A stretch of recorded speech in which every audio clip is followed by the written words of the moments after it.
The signal came through at 0400 hours, waking Captain Jiho from a restless sleep. He sat up in his quarters aboard the UES Indomitable, rubbing his eyes as the emergency alert flashed red across his wall monitor. A distress call. That was unusual this far out in uncharted space. He pulled on his uniform and hurried to the bridge. His first officer, Hyun, was already there, studying the transmission with a worried look on his face.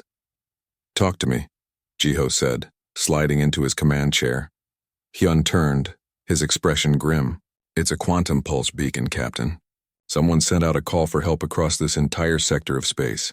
The message is simple but desperate. Play it." The bridge speakers crackled to life. The voice that came through was not human. It sounded musical, almost like singing, but there was unmistakable fear in every word. "We are dying. Our children are dying. Please, someone help us." The message repeated 3 times, then went silent. Jiho felt something twist in his chest. He had heard fear before, but this was different. This was the sound of a species facing extinction. "Where did it come from?" he asked. "The Calith system," Hyun replied. 847 light-years from Earth. The database says there is a colony there called Valora Prime. Population around 3 million. They are listed as a peaceful trading civilization. Who else received this call? Hyun checked his console. At least 16 other species in range. Maybe more. Any response from them? No, sir, nothing. We are the only ones who have changed course toward the signal. Jiho was not surprised. The galaxy was a dangerous place, and most species had learned to keep to themselves. Getting involved in someone else's war was a good way to make enemies. But Jiho had not joined the Earth fleet to ignore people in trouble. "How long to reach them?" he asked. "At maximum speed, 36 hours. Then take us there." "Full speed?" Hyun hesitated. "Captain, Earth Command has not authorized military action this far from human space. If we engage in combat without orders, there could be consequences." "Noted. But I am not going to let people die while we wait for permission. Log my decision and take us to Valora Prime." Hyun nodded and turned to the helm. "You heard the captain. Set course for the Calith system. Maximum speed." The Indomitable shuddered as its engines powered up to full capacity. Jiho called his senior staff to the bridge for a briefing. Within minutes, they gathered around the tactical display. Do-hyun arrived first. He was the ship's combat specialist, a man who had trained with every weapon the human military could create. He looked at the star chart and whistled. "That is deep space, Captain. What are we walking into?" "We don't know yet," Jiho admitted. Hana came next, the chief medical officer. She was small but fierce, with sharp eyes that missed nothing. "Do we know anything about Valoran biology? If we are going to help them, I need to know if our medicine will work on them." "Nari is working on that now," Jiho said. As if summoned, Nari entered the bridge. She was the ship's xenolinguist, an expert in alien languages and cultures. She carried a datapad filled with information. "I have been studying everything we know about the Valorans," she said. "They are telepathic beings. They communicate through a combination of sound and direct mind-to-mind contact. They have never had a war. Not once in their recorded history." "Never?" Do-hyun asked, surprised. "Never. They evolved on a paradise world. Perfect weather, abundant food, no predators. They have no concept of organized violence, Tar." "Then why are they under attack?" Hana asked. Taeyang, the ship's engineer, arrived late, wiping grease from his hands. He had been working on the engines to squeeze out every bit of extra speed. "Sorry I am late." "What did I miss?" "We are heading into a war zone to help a species that has never known war," Jiho summarized. "Sounds like a regular Tuesday," Taeyang said with a tired smile. Jiho brought up an image on the tactical display. "According to our database, the attackers are likely the Kraith swarm. They are an insectoid species that raids colonies for resources. They are ruthless and they do not negotiate." "How many ships are we talking about?" Do-hyun asked, unknown. "But if they are blockading an entire planet, we can assume at least a dozen vessels." Hyun cleared his throat. "Captain, the Indomitable is a heavy cruiser, but we are just one ship. If we face a dozen Kraith vessels, our chances are not good." "I know," Jiho said quietly. "But we are the only ones who answered the call. If we do not help them, no one will." The bridge fell silent. Every person there knew the risks. They were far from Earth, far from reinforcements, heading into a battle they might not survive. But not one of them suggested turning back. "We have 36 hours until we arrive," Jiho said. "Do-hyun, prepare all weapon systems and run combat drills." Hana set up emergency medical stations on every deck. Taeyang, I need the shields at maximum efficiency. Nari, keep studying the Velerans. The more we know about them, the better we can help. Hyun, you are with me. We need to plan our approach. The crew dispersed to their stations, moving with purpose. Jiho returned to his chair and stared at the view screen, watching the stars blur past at impossible speeds. Hyun sat down beside him. You know they will court-martial you for this if it goes wrong. Probably, Jiho agreed, and you are doing it anyway. Someone has to. Hyun was quiet for a moment. Then he smiled. Earth Command is going to hate this, but I think you are right. We did not come all the way out here to ignore people who need help. The hours passed slowly.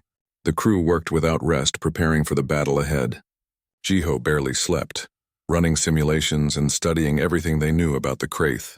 The insectoid raiders were tough and vicious, but they had never faced humans before. That might be an advantage. On the second day, Nari came to him with new information. Captain, I have been analyzing the distress call. The Valorans sent it to 17 different species, including us. We are the only ones who responded. Why? Jiho asked. Why would everyone else ignore it? Fear, probably. The Kraith have a reputation. Most species would rather let one colony fall than risk making the swarm angry. Jiho felt his jaw tighten. That is not who we are. No, Nari agreed softly. It is not. 3 hours before they reached the Kalith system, Do-hyun called from the weapons deck.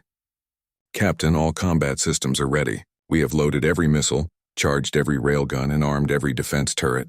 If we are going to fight, we will hit them hard. Good work, Jiho said. Taeyang reported next. Engines are at peak performance, Captain. And I have reinforced the shield generators. They will not last forever under heavy fire, but they will hold longer than normal. Outstanding. Finally, they dropped out of hyperspace at the edge of the Kalith system. Alarms immediately started blaring across the bridge. Contact, Hyun shouted. Multiple vessels in orbit around Valora Prime. I count 14 Kraith warships. They have established a complete blockade. Jiho leaned forward in his chair, his heart pounding. On the view screen, the enemy ships looked like massive insects, all sharp angles and dark metal. Below them, he could see Valora Prime, a beautiful blue and green world. Battle stations, he ordered. All hands, this is the captain. We came here to help people in trouble. The Kraith think they can destroy a peaceful civilization without consequences. Let us show them what happens when you threaten the innocent. Let us show them what humans do. The Indomitable accelerated toward the blockade, its weapons hot and ready. The crew was silent, focused, prepared. They were one ship against 14, far from home, diving into a fight that might be their last. But they were human, and humans answered calls for help. The battle was about to begin. The Kraith did not expect an attack. They had spent weeks establishing their blockade around Valora Prime, confident that no one would challenge them. They were wrong. The Indomitable dropped out of hyperspace directly into the middle of their formation. It was a dangerous move, one that could have torn the ship apart if the calculations were even slightly wrong. But humans had always been good at dangerous moves. Fire, Jiho commanded. The railguns opened up first. These weapons had been designed to break through asteroid cores during mining operations. Against Kraith ships, they were devastating. Solid metal projectiles accelerated to incredible speeds punched through hull after hull. The first 3 Kraith vessels never knew what hit them. They simply exploded in brilliant flashes of light. Missiles away. Do-hyun called from the weapons station. Dozens of missiles streaked through space, their engines burning bright.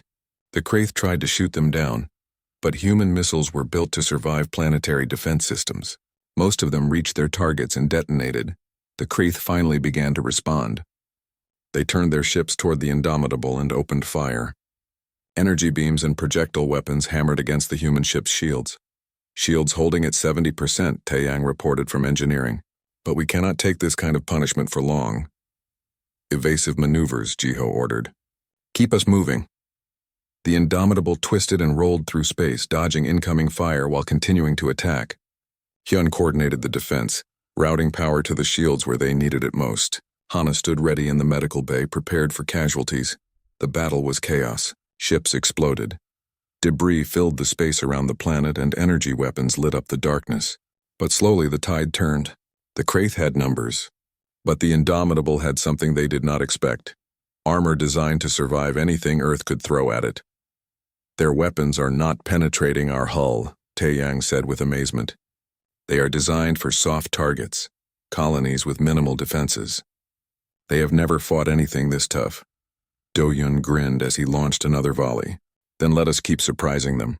30 minutes into the battle, half the Kraith ships were destroyed or crippled. The rest began to retreat, broadcasting warnings in their clicking, chittering language. Nari translated for the bridge crew. They are calling us rage-driven maniacs, she said. They cannot understand why we would risk our lives for strangers. Good, Jiho said. Let them be confused. Pursue the remaining ships and make sure they leave this system. The Indomitable chased the surviving Kraith vessels to the edge of the system, making sure they continued running. Only when the last enemy ship jumped to hyperspace did Jiho give the order to stand down. Damage report, he said. Shields are down to 30%. We have minor hull damage on decks 4 and 7. No casualties, Hyun reported. Jiho let out a breath he had not realized he was holding. They had done it. One human ship had broken a Kraith blockade. Open a channel to Valora Prime, he ordered. Channel open, Captain. This is Captain Jiho of the Earth vessel Indomitable. We received your distress call. The blockade is broken. You are safe. There was a long pause. Then a voice came through, musical and trembling with emotion. You came. You actually came. We sent the call to 17 civilizations. You were the only ones who answered. We are sorry we could not arrive sooner, Jiho said gently. Request permission to land and render assistance. Permission granted. Please come down. We must meet you. We must thank you. The Indomitable descended through Valora Prime's atmosphere. The planet was beautiful, covered in forests and oceans under a golden sky. Cities dotted the landscape, built with elegant spires and flowing architecture. But many of those cities showed damage from the Kraith attack. They landed in the capital city's main plaza. Jiho assembled a landing party. Himself, Nari, Hana, Do-Hyun, and a squad of Marines for security. As the ramp lowered, they got their first look at the Valorans. The aliens were tall and slender, with pale blue skin that seemed to shimmer in the light. They had large dark eyes and moved with fluid grace. Dozens of them waited in the plaza, watching the humans with obvious curiosity and fear. One Valoran stepped forward. I am Thilmara, Speaker of the Council. You are the humans? Nari stepped forward, having studied their language. Yes, I am Nari, our communication specialist. This is Captain Jiho, our leader. Jiho extended his hand, then remembered that gesture might mean nothing to aliens. We are honored to meet you, Speaker Thilmara. We came as quickly as we could. Thilmara reached out tentatively and touched Jiho's hand. The moment contact was made, the Valoran jerked back as if shocked. The other Valorans around them also reacted, some gasping, others stepping backward. What is wrong? Hana asked, concerned. I sensed your emotions, Thilmara said, voice shaking. All of you. We are telepathic. When I touched you, I felt what you felt during the battle. I apologize if we frightened you, Jiho said. Frightened? Thilmara looked at him with wide eyes. I felt determination, yes. I felt focus and courage. But I also felt... You enjoyed it. The battle. The danger. You felt satisfaction when you won. What manner of beings are you? The humans looked at each other. Do-Hyun spoke up. The battle was necessary. We stopped the Kraith from hurting you. Should we not feel good about that? You risked your lives for strangers, Thilmara said. You could have died. We felt that fear in you too. But you came anyway, and somehow you felt joy even in the midst of danger. I do not understand, Nari tried to explain. Humans come from a difficult world. We call it a death world. Everything on our planet is dangerous. The weather, the animals, even the plants can kill us. We evolved to survive constant threats. Overcoming danger is normal for us. Normal? Another Valoran asked. You find mortal danger normal? Yes, Jiho said simply. Where we come from, you learn quickly to adapt or you die. We got very good at not dying. And when someone needs help, we help them. That is what makes us human. Thilmara seemed overwhelmed. We have lived in peace for 3,000 years. We have never known war, never known violence. The Kraith came and we had no way to stop them. We sent our call for help hoping someone, anyone, would save us. And you came. You who live with death and danger every day. You saved us, yes, Jiho said. And now we need to talk about what happens next. The Kraith will return. They do not give up easily. You need to be ready. Ready? Thilmara asked. How can we be ready? We do not have weapons. We do not have warriors. We do not even understand how to fight. Then we will teach you, Do-hyun said. Not how to fight like us, but how to survive. How to protect yourselves and your families. The Valorans looked at each other, communicating telepathically. Finally, Thilmara nodded. We have no choice. If the Kraith return and you are not here, we will die. Please, teach us what we need to know. Over the next few hours, the humans toured the damage from the Kraith attacks. Hana worked with Valoran healers to treat the wounded. Taeyang studied their infrastructure, noting its weaknesses. Do-hyun evaluated defensive positions around the cities. Nari worked with their scholars, learning more about their culture and abilities. That evening, Jiho stood on a balcony overlooking the city. Hyun joined him, bringing 2 cups of coffee from the ship. What are you thinking? Hyun asked. I am thinking about how different they are from us, Jiho said. They have never known violence. They cannot even imagine it. How do we teach peace-loving beings to defend themselves? Carefully, Hyun suggested. And maybe we start by teaching them that peace is worth protecting. That survival is not shameful. Earth Command finally responded to our messages, Jiho added. They are sending reinforcements. 3 more ships and a company of Marines. They will arrive in 3 weeks. 3 weeks, Hyun repeated. That is a long time if the Kraith come back. Then we better work fast. Below them, Valorans moved through their city trying to return to normal life.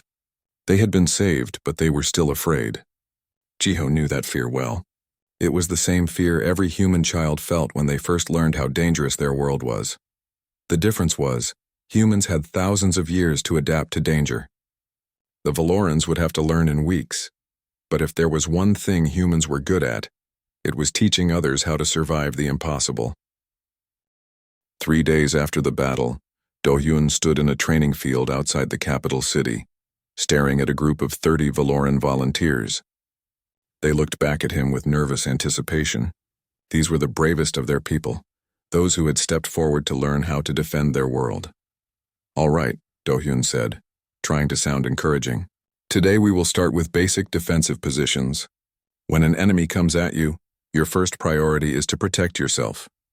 He demonstrated a simple blocking stance, the kind human children learned in their first self-defense class. It was as basic as training could get.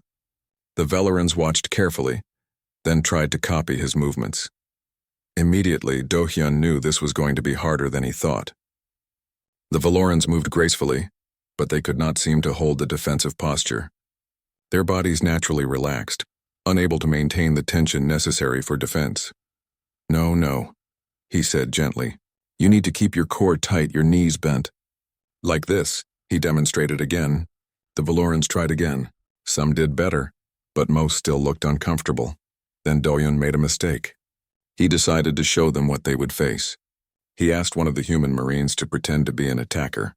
The Marine rushed forward at half speed, not even close to a real attack. Every single Valoran flinched away. Several of them fell down. One started crying. All of them were trembling. Do-hyun immediately called a halt. It is okay. It was just pretend. Nobody is going to hurt you. But the damage was done. The Valorans could barely look at him. Through their telepathy, they had felt the simulated aggression even though it was not real. To beings who had never known violence, even the idea of it was traumatic. That evening, Do-hyun reported to Jiho. It is not working, Captain. They cannot do it. Their entire biology rejects the concept of fighting. When they sense aggression, even pretend aggression, they shut down. Jiho rubbed his face tiredly. We need a different approach. Hana had better news. She had been working with Valoran medical staff, and she made an interesting discovery. Their biology is amazing, she told the command staff during their daily briefing. They are incredibly adaptable. Their bodies can adjust to almost any condition. They just never needed to adapt to danger because they never faced any. What are you saying? Nari asked. I'm saying they have potential. They just need a different kind of training. We cannot teach them to fight like us. But maybe we can teach them to survive like us, Taeyang agreed. I have been looking at their cities. The architecture is beautiful but completely vulnerable. A strong wind could damage some of these buildings. They built for aesthetics, not durability, because they never needed durability. So what do? Jiho asked. Hana leaned forward. We stop teaching them combat. We start teaching them survival. How to build shelters that can withstand attacks. How to evacuate quickly. How to hide and protect their families. how to make themselves too difficult to kill. They do not need to be warriors. They just need to survive long enough for help to arrive. It was a brilliant idea. Jiho immediately approved the new approach. The next day, the training changed completely. Instead of combat drills, Taeyang taught the Valorans about defensive engineering. They learned how to reinforce buildings, how to create underground shelters, how to design escape routes. The Valorans took to this much better. Building and creating felt natural to them. Think of it like preparing for a natural disaster, Taeyang explained. You do not fight a hurricane. You build strong walls and you find safe places to hide. The Kraith are the same. You cannot fight them directly, but you can make it very hard for them to hurt you. The Valorans understood this.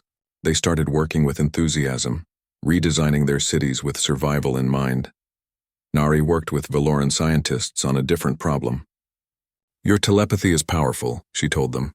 Can you use it for defense? The lead scientist, a Valoran named Finara, shook her head. Our telepathy is for communication and sensing emotions. We cannot harm others with it. I am not asking you to harm anyone, Nari said. But can you disorient them? Confuse them? Make them want to leave? Finara thought about it. Perhaps. We could broadcast feelings of unease, fear, discomfort. We have never tried to use our abilities in such a way. Then try now. Use it on me. Finara hesitated, then concentrated. Nari suddenly felt uncomfortable, like she was in the wrong place at the wrong time. It was not painful, but it made her want to leave the room. That is perfect, Nari said, pushing through the feeling. If you can make Kraith warriors feel that even a little, it might slow them down. Give your people time to evacuate. The Valorans began experimenting with their telepathic abilities in new ways. They created warning networks that could alert entire cities in seconds. They developed techniques to sense incoming danger from orbit. They even learned to project feelings of unease that could affect non-telepathic beings. Do-hyun, meanwhile, focused on teaching them tactics that did not require combat. Hit and run, distraction, misdirection. You do not need to stop them, he explained. You just need to slow them down and make them frustrated. The Valorans proved to be quick learners when the training matched their nature. They set up evacuation drills that moved thousands of people to safety in minutes. They created false targets to draw enemy fire away from real shelters. They learned how to use their planet's terrain to their advantage.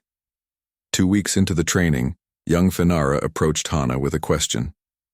Dr. Hana, may I ask you something personal? Of course. Do you ever stop being afraid? You humans face danger often. Does the fear ever go away? Hana smiled sadly. She had been asked this question before. By human children on Earth who were afraid of the dark, afraid of storms, afraid of the predators that sometimes came too close to settlements. No, she said honestly. Fear never goes away. Fear is what keeps you alive. It makes you careful. It makes you prepared. We just learn to dance with it. Dance with fear? Finara looked confused. Yes. You feel the fear? You acknowledge it. But you do not let it control you. You use it to stay alert, to stay smart. Fear is not your enemy. Fear is your teacher. Finara was quiet for a long moment. We Valorans have lived without fear for so long. When the Kraith came, we did not know what to do with it. The fear paralyzed us. That is understandable. But now you are learning. You are learning that fear does not mean weakness. It means you understand the danger and you are preparing for it. Will we ever be like humans? Able to fight and protect ourselves? You do not need to be like humans, Hana said firmly. You need to be like Valorans who have learned to survive. That is different. Better, maybe. On the 20th day, the human reinforcements arrived. 3 ships dropped out of hyperspace. The UES Defiant, the UES Resolute, and the UES Guardian. They brought 200 Marines, tons of supplies, and advanced defensive equipment. Captain Minho of the Defiant met with Jiho in the command center. We got your reports, Minho said. Teaching pacifists to defend themselves. That is quite a challenge. They are doing better than you might think, Jiho replied. Come, I will show you. They visited the capital city, which had transformed in 3 weeks. Buildings now had reinforced structures. Underground shelters dotted every neighborhood. Evacuation routes were clearly marked. Defense towers stood at strategic points, equipped with non-lethal deterrent systems designed by the Valorans themselves using their telepathic technology. Impressive, Minho admitted. But will it be enough? It will have to be, Jiho said. Because our scouts detected something yesterday. The Kraith are gathering their forces. A large fleet, much bigger than the first one. They are coming back. When? 4 days. Maybe 5, Minho nodded grimly. Then we better finish preparing. 4 human ships against a Kraith armada. This is going to be one hell of a fight. That night, Jiho walked through the Valoran city one last time before the battle. He saw families in the streets, children playing under the golden sky. They looked different now. Still peaceful, still kind, but there was something new in their eyes. Awareness, determination. They understood that survival was worth fighting for, even if they could not fight in the traditional sense. Thilmara found him near the central plaza. Captain Jiho, you have done so much for us, but I fear it will not be enough. The Kraith are bringing too many ships. Maybe, Jiho said, but you are not the same people who sent that distress call. You have learned to survive. You have learned that peace is worth protecting. No matter what happens in the battle, you will endure. Will you survive? Thilmara asked quietly. Jiho looked up at the stars where the Kraith fleet was coming closer with each passing hour. I honestly do not know, but we will do everything we can to protect you. That is a promise. 4 ships against an armada. 4 human crews ready to stand between a peaceful civilization and destruction. The odds were terrible, but humans had never been good at giving up. The Kraith fleet arrived like a swarm of locusts. 40 warships dropped out of hyperspace at the edge of the Kalith system, their dark hulls blocking out the stars. At the center of the formation were 3 massive vessels that the humans had never seen before. Hive carriers, each containing thousands of warrior drones. Aboard the Indomitable, alarms blared across every deck. Jiho stood on the bridge looking at the tactical display with a grim expression. The 4 human ships seemed tiny compared to the Kraith armada. They brought everything they have, Hyun said quietly. They want to make an example of this planet. Then we will disappoint them, Jiho replied. He opened a channel to the other 3 human ships. Captains, this is Jiho. You all know the odds. You all volunteered to be here anyway. The Valorans are counting on us. Let us show the Kraith what happens when they threaten innocents under human protection. Captain Minho's voice came through from the Defiant. We are with you, Jiho. All ships execute Operation Swarmbreaker. The plan was simple but dangerous. The 4 human ships could not win a straight fight against 40 Kraith vessels. But they did not need to win. They just needed to survive long enough to make the Kraith give up. And humans were very, very good at surviving. The human ships did not wait for the Kraith to come to them. They accelerated forward at full speed, spreading out in a diamond formation. The Kraith, expecting a defensive posture, were caught off guard by the aggressive approach. Fire everything, Jiho commanded. All 4 ships unleashed their weapons at once. Railguns, missiles, energy weapons, everything humanity had designed for space combat. The first wave of Kraith ships took heavy damage. 3 were destroyed immediately. 5 more were disabled. But the Kraith responded quickly. They had numbers and they knew how to use them. They surrounded the human ships, firing from all directions. The battle turned into a swirling chaos of explosions and energy beams. Shields down to 60%. Taeyang called out from engineering. Hull breach on deck 5. Seal it, Jiho ordered. Keep us moving. The human ships danced through the battlefield, never staying in one place long enough to be targeted effectively. They used every trick they knew. They released clouds of debris to confuse sensors. They fired missiles on random trajectories that looped back to hit enemies from unexpected angles. They coordinated their attacks, hitting the same targets from multiple directions. On the planet below, the Valorans watched the battle through their sensors. They could see the human ships fighting desperately against impossible odds. Through their telepathy, those who had met the humans could sense the determination and focus of the crews above them. They are sacrificing themselves for us, Thilmara said, watching the screens with tears in her large eyes. Then we must not waste their sacrifice, Finara said. Activate all defensive positions. If any Kraith reach the surface, we will be ready. After 2 hours of intense combat, the Kraith changed tactics. They had lost 15 ships, far more than they expected. They decided to bypass the human defenders and attack the planet directly. 12 Kraith vessels broke formation and dove toward Valora Prime. Intercept them, Jiho ordered, but the Indomitable was too far away, locked in combat with 5 enemy ships. It was the Resolute that responded. Captain Sumin pushed her ship to maximum speed, putting herself between the Kraith and the planet. You want to hurt innocents? You go through me first. The Resolute fought like a cornered animal. Outnumbered 6-1, someone used every weapon, every trick, every desperate maneuver she knew. Her ship took terrible damage, but she stopped 5 of the 12 Kraith ships from reaching the planet.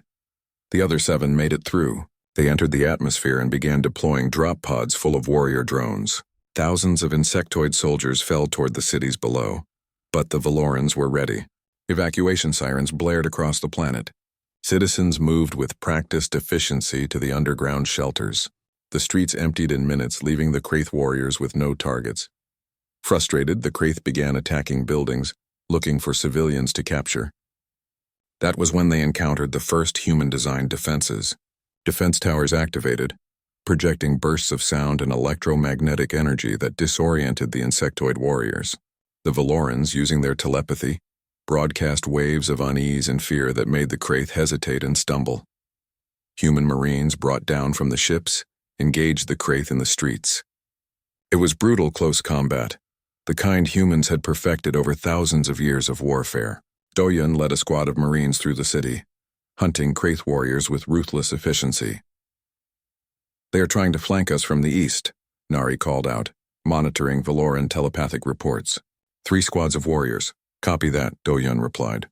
He led his team through a building, using the Valoran architecture to create an ambush. When the Kraith came through, the Marines hit them from 3 directions at once. In the medical facilities, Hana worked frantically to save wounded Marines and Valorans. The facility came under attack when a group of Kraith warriors broke through the defenses. Hana found herself facing a massive insectoid warrior, its mandibles clicking as it advanced. She had no weapons except medical tools, but she was human and humans did not give up. She grabbed a medical laser designed for surgery and set it to maximum power. When the Kraith lunged at her, she aimed for its eyes and fired. The warrior screamed and thrashed. Hana ran to the supply room, grabbed a container of oxygen and used it to create an improvised explosive. She threw it at the wounded Kraith and dove for cover.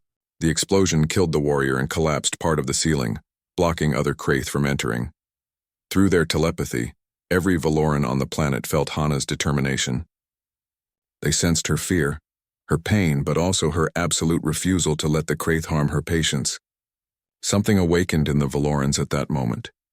Not bloodlust, not violence, but the understanding that survival was worth fighting for, that protecting others was noble, that standing up to evil mattered. In orbit, the battle continued to rage. The human ships were battered and bleeding, but they refused to break. The Indomitable had lost its shields completely. The Defiant was down to half power. The Guardian had lost 2 weapon systems. The Resolute was barely holding together, but they had destroyed or disabled 32 Kraith ships.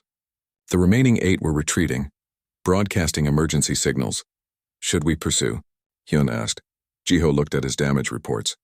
Every system was red. They had casualties on every deck. If the battle continued much longer, they would lose ships. "No," he said. "Let them go. We need to help the people on the surface." The human ships took up defensive positions around the planet, while Marines on the ground finished clearing out the remaining Kraith warriors. It took 6 more hours of fighting, but eventually the last enemy soldier was either killed or captured. 16 hours after the battle began, it was finally over. The Kraith had been defeated again, this time decisively. They had lost over 30 ships and thousands of warriors. The cost had been high for the humans too. 23 Marines dead, 78 wounded. The Resolute would need months of repairs, but they had won. On the surface, Jiho found Hana in the medical facility. She was covered in blood, both human and alien, exhausted beyond words. When she saw him, she almost collapsed. He caught her and held her steady. "You did it," he said softly. "You saved them." "We all did," she replied. But Jiho, something changed. "During the battle, when I fought that Kraith warrior, the Valorans felt it through their telepathy. They felt me refuse to give up. And I felt them respond. They understood finally what it means to survive."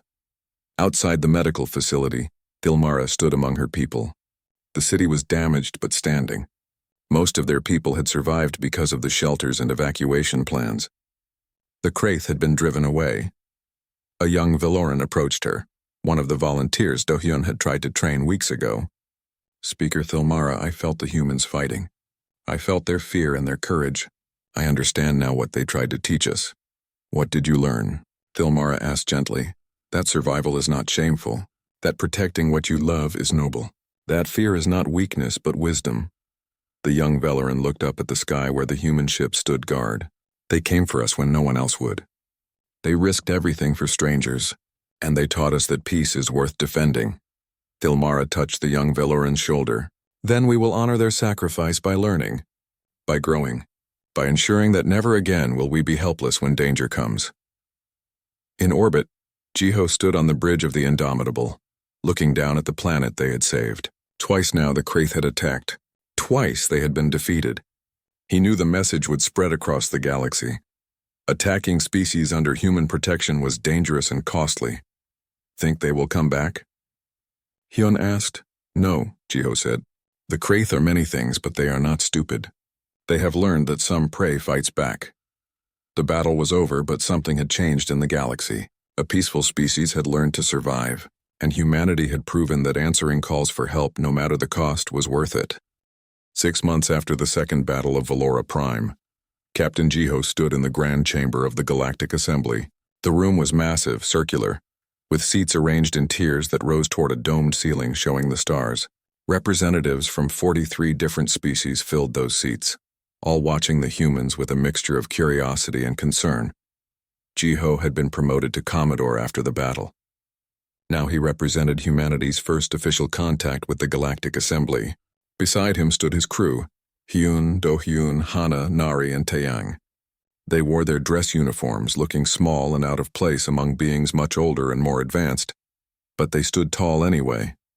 They were human. The assembly speaker, a being made of crystalline structures that refracted light into rainbow patterns, called the session to order. We gather today to discuss the integration of humanity into the galactic community. This species has been operating in our space for 6 months, and their actions have caused considerable debate. Ambassador Corvin of the Draven Republic stood first. He was tall and thin, with gray skin and 3 eyes. My concerns are simple. Humans come from what they call a Class 12 death world. Such planets are rare and produce species with disturbing traits. They are aggressive. They enjoy competition and risk. Their military capabilities are far beyond what their technological level should permit. He brought up images of the Battle of Valora Prime. Look at this. 1 human ship against 14 Kraith vessels. Later, 4 ships against 40. They should have been destroyed. Instead, they won through tactics that can only be described as reckless. We object to the term reckless, Jiho said calmly. We call it adaptability.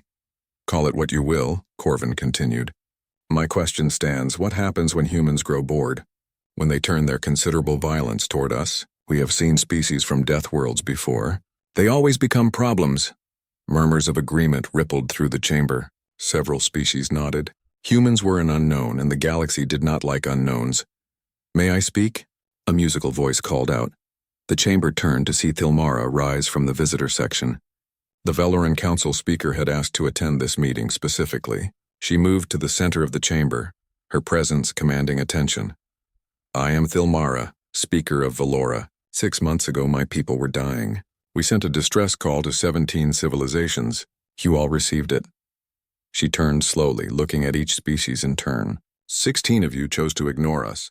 You had your reasons, I am sure. Fear of the Kraith, political considerations, the calculation that one colony was not worth the risk. The chamber was silent. Only humanity responded, Thilmara continued. They had no treaty with us. We could offer them nothing of value. They came simply because it was the right thing to do. And yes, Ambassador Corvin, they fought with violence. They enjoyed the thrill of battle, but they also risked their lives for strangers. 23 human Marines died protecting my people.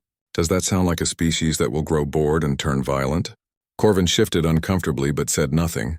Another representative stood.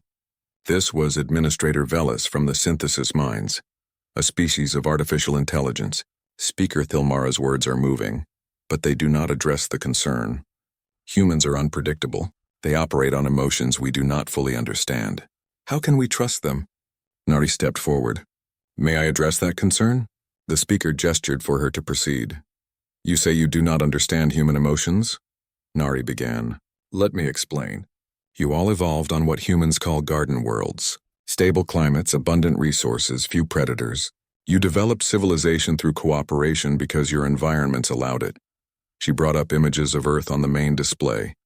Hurricanes, earthquakes, volcanic eruptions, predators hunting in packs, diseases spreading through populations. This is Earth. Everything on our planet tries to kill us.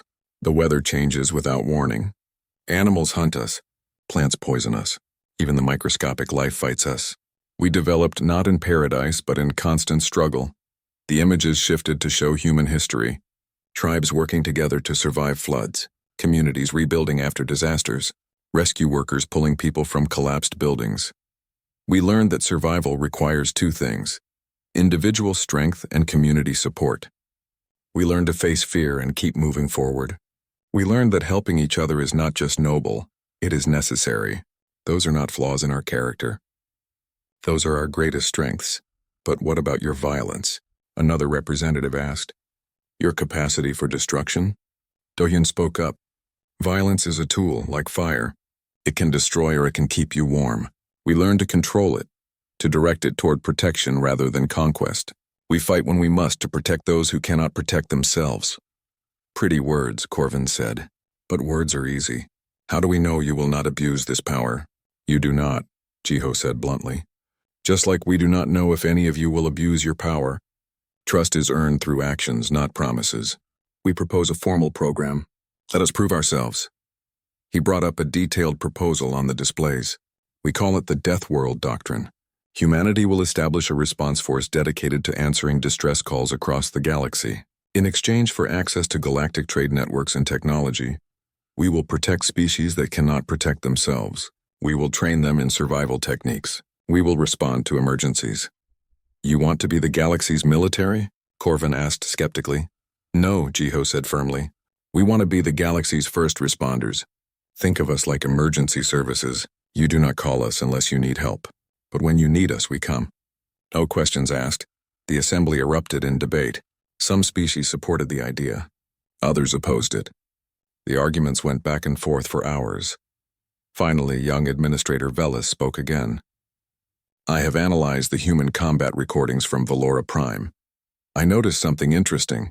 In the moments of greatest danger, when human soldiers should have fled to save themselves, they instead protected wounded Velorans. Why, Hana answered. Because that is what we do.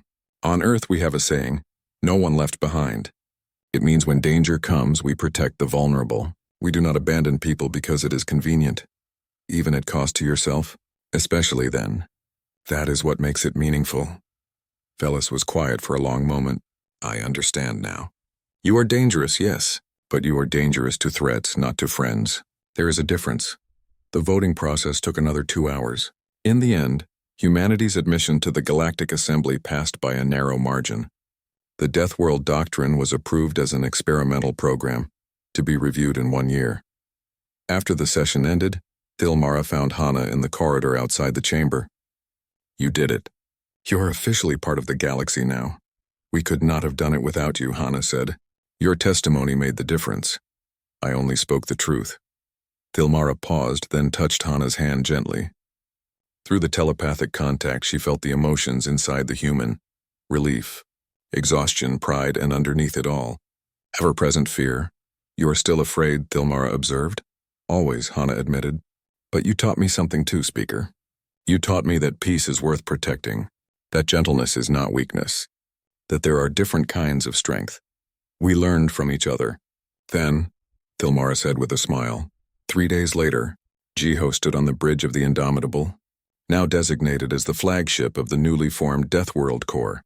They had recruited volunteers from across the Earth fleet. Thousands of humans had signed up, eager to answer distress calls. Sir, we are receiving multiple transmissions, Hyun reported. Distress calls from 3 different systems. A mining colony under pirate attack. A research station dealing with a plague outbreak, a passenger ship stranded in a radiation storm. Jiho looked at his crew. They looked back at him with determination. 6 months ago they had been an exploration vessel. Now they were something more. They were proof that coming from a death world did not make you a monster. It made you a survivor. And survivors helped others survive. Plot courses to all 3 locations, Jiho ordered. Alert the other ships. We have work to do. As the Indomitable prepared to jump to hyperspace, Taeyang called up from engineering. You know we are going to be doing this forever, right? Every species in the galaxy is going to call us when they are in trouble. I know, Jiho said with a smile.